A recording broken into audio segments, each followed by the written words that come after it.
Okay, hello everyone. Let's do some more PSKoans. I'm doing a quick lunch stream, probably about half an hour. Let's see how long it takes. I'll just do one Koan today, and we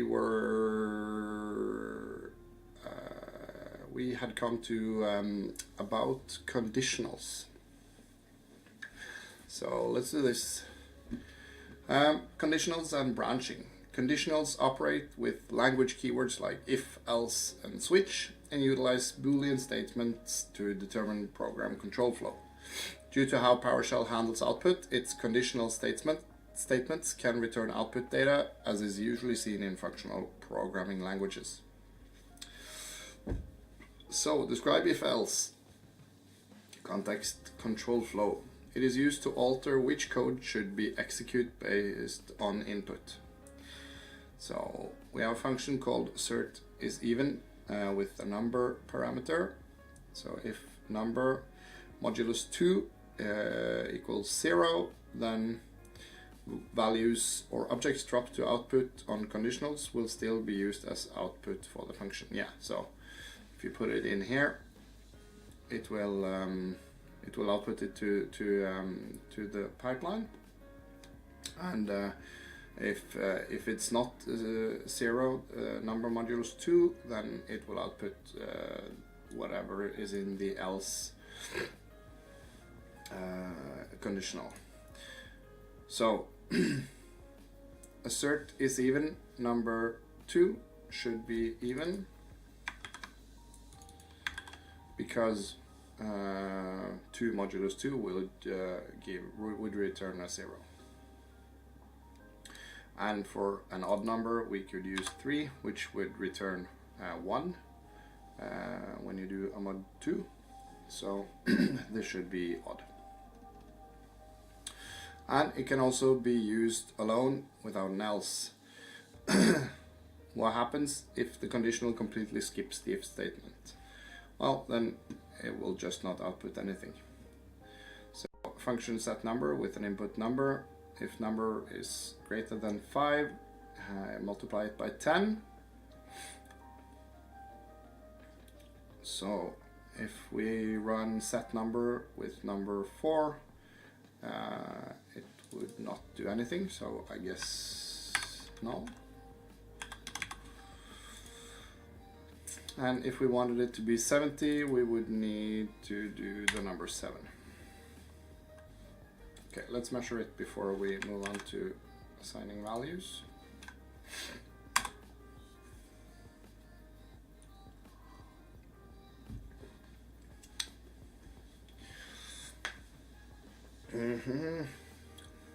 This is the only issue with it, isn't it? That it takes a bit of time to measure.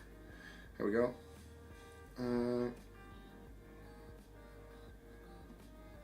So it was line 62, which is not, yeah, so everything we did now was correct. And the context assigning values. It can be used to select a value for a variable. So we have a function called getThing. It would return the files in home, in the home folder, and skip the first 3. So it would return the length of all the files in the home folder, minus 3. So thing is get thing. If thing is greater than 5, then drop it to the output. If not, it would just output string. Either could end up stored. So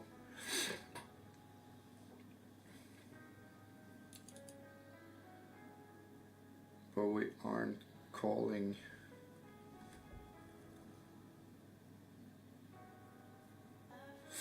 so thing is get thing, and result is, yeah, if thing is greater than 5. So in this case, I don't know what get thing would return. Oh, it's the multi-line stuff in What if can we run it with F8? No. Guess I'll need a PowerShell window. There we go. Can you see this? Yeah, you can.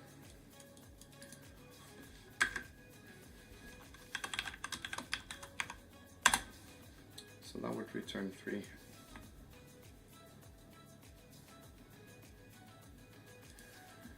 In my case,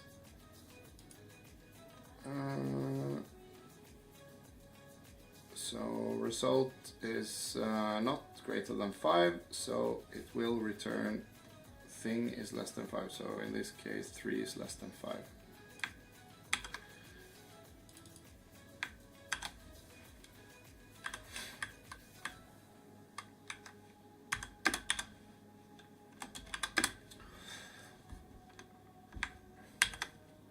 This multi-line stuff in the terminal in VS Code is a bit annoying. I hope it gets fixed soon.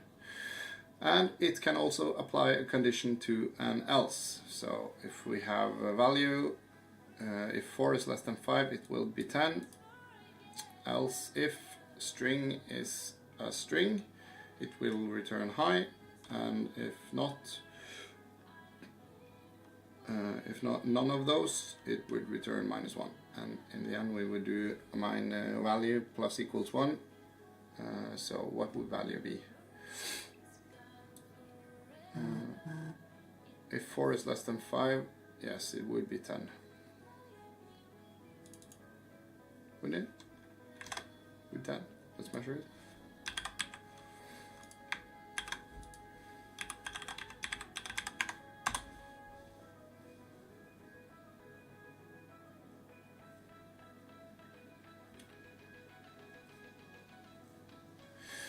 Because it won't do the else if the first one is true. Will it? Expected 11, yeah, because it pluses. Sorry, that was a stupid mistake. Okay, so let's move on to switches. Switches often replace stacks. Yeah, Koans. Switches often replace stacks of if, else if, and then else conditionals. If you have more than an if else, you might find a switch useful. So, hi guys, nice of you to drop by. So, to control flow, it is used to, I'll just move my chat a bit so I can see. It was the first time in a while anyone's chatted, so. It is used to create multiple possible branches, folders 4 through 9 for each object, $_ times $_. So we have a switch which would be folders.count. If it is 1, it would return 1 plus $_ and break. If it's 5, it would return 5. Usually we break out of the switch after one case matches, and the default is when no other cases match. Okay, so we have 4 through 9 for each object. You do what is any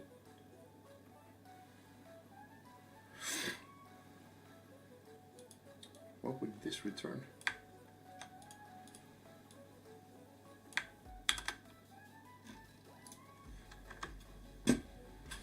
So it, oh yeah, so it, yeah, because that's a quirk I learned in the earlier Koan. If you do a string and multiply it, it will just create the string.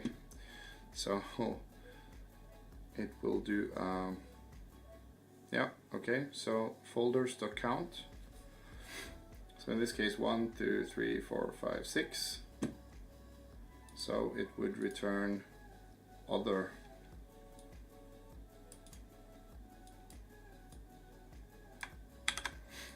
Will it? Am I completely off now? What would the it wouldn't be there at all, so that would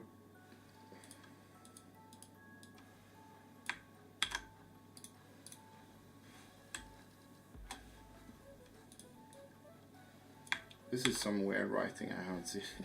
I'm not used to. What's amount now? It's just other nothing.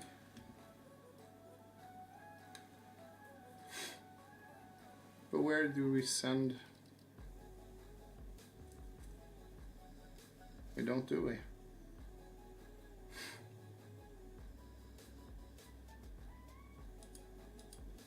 So would it just be like this?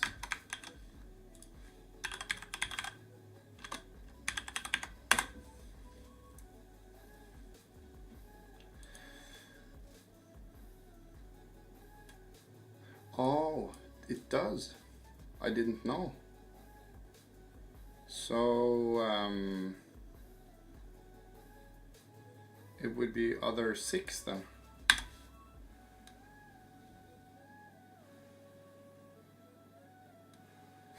Yeah, it should be other 6. Nice. Yeah, I know. It's not even a green screen. It's the what's it called, XSplit VCam, and yeah, it fits very nicely with with PSKoans, I guess.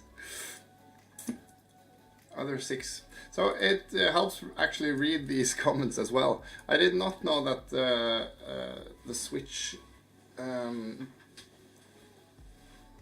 assigned the value to $_. I was not aware. Nice. Yet again, I learned something from PSKoans. It's you think you kind of know your way around PowerShell, but there are small quirks that can be added always. So that's nice to know. Let's move on to context assigning values. It can also be used to conditionally assign values. So case is blank.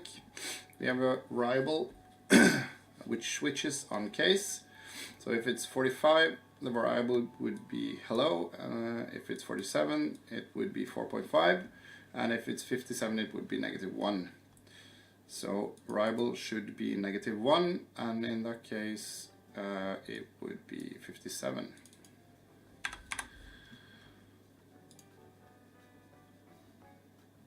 Yeah, I know, right, Brett?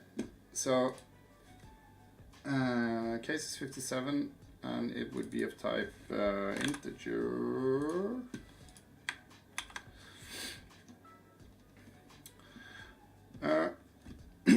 It can go through multiple branches. Omitting the break statement allows one condition to match several cases.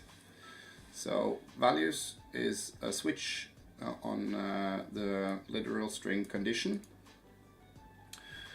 And yeah, PowerShell string matching logic isn't case sensitive unless you tell it to.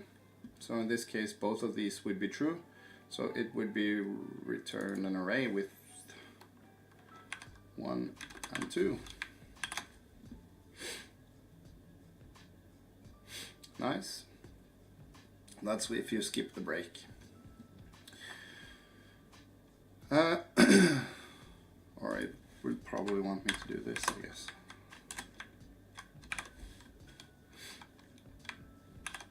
Wouldn't it? No. Why is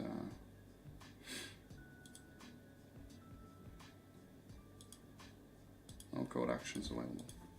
Okay, no. Just move it then. You can use it with arrays. It will process each element of the array. So if you have an array with multiple entries, it will go through each of them. So result is a switch on the array. So if it's a result 1, it will return the literal string -2. Even without a break or continue here, if any branch is taken, the default case will be skipped. Yeah, okay. So it will never run the default case unless it matches on anyone else. If it's 4, it would multiply it by itself. The continue keyword is like break, except it only skips the rest of the switch for the current value and goes back to test all the other input values. If there is only a single input value, it functions like break. So if it's 7, it would return 15. Using break in an array input situation means all the rest of the items don't get tested in the switch. Be careful. Yeah, and the default is -1. So since the input is an array, both items must get the correct output, and we are interested in the number, the integer 16, and the string, literal string 15. So we know that we need 1 7 and we need 1 4. So the array needs to be 7 and 4.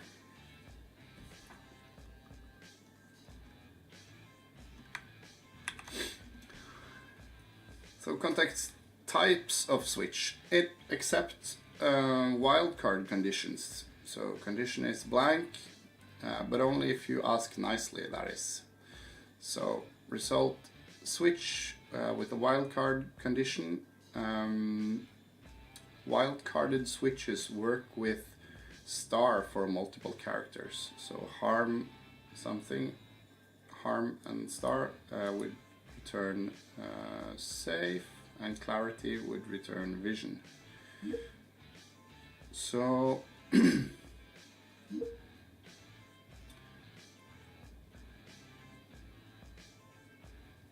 result should be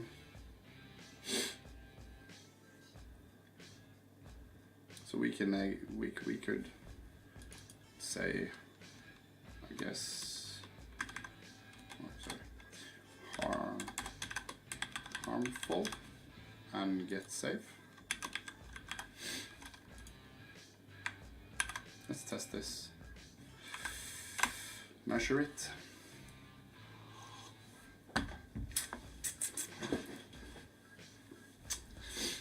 Let's measure it.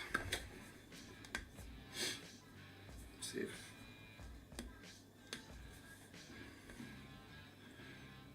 so we are on line 223. Yeah, so it was correct. So if you use the wildcard, you can use the star. Great. And it accepts regex conditions. Enter a regex string that matches the pattern to pass the test. So the pattern is A and dot star is 0 or none of the preceding, isn't it? And Z and N. Yeah, I think we need a regex refresher. Let's see if we can get you to see this. Now, where is it? Here we go.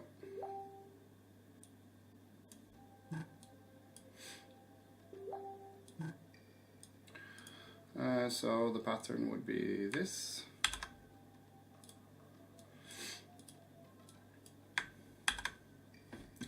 So it matches the A, yeah, any character, okay. So A and then 0 or more of any character, and then C and then anything, and then N. So if we enter A, C, O, N, for instance, it would match, yeah, and then we could also put any letter we wanted on here, yeah. Nice. So ASON would be a value that matches. So this will return true if the value matches the pattern. Nice. So this should be true. That's a neat way of doing it. Nice. The switch is so versatile, you kind of always forget what you can use it for. It's quite nice. It allows the use of conditional expressions. Test value is blank. Unlike many other languages, PowerShell allows you to customize switches immensely through the use of script blocks to create dynamic conditions. So switch is test value. Condition blocks need a Boolean outcome or it will be coerced to Boolean. So, and only one of these test cases need to pass. So this is like a multi if else string, I would assume. So if $_ is greater than 7, it should be 9, I guess, to pass the test. If it is a decimal, it should be 1.5 to pass the test. If the length of if the length of it is greater than 4, it should be a string, and the default should fail because the value of test value was invalid. So if we put in an integer here, it would have to be 9, and if it was a decimal, it would have to be 1.5, and a string would have to be longer than 4 characters. Okay, so let's enter 9 and measure our karma.